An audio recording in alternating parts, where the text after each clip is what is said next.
Hello everyone, myself Amit Patel. Welcome to my YouTube channel Technology with Amit. So in this video, we are going to learn how to extract the data to the your personal account, personal folder. So just we are creating our new file. So this is not required for extracting the data. This is not compulsory. So just open your account, github.com.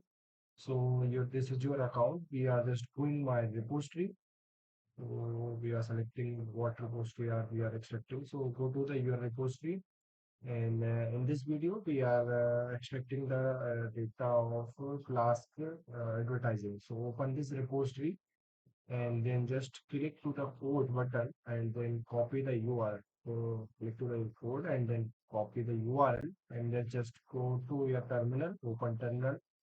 So just write git clone and paste your URL.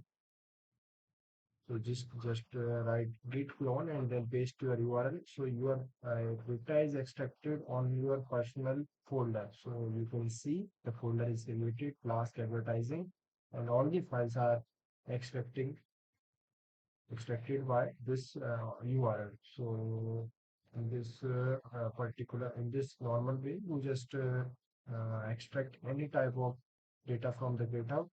So explore this with some projects. So thank you. In the next video, we will further work on that.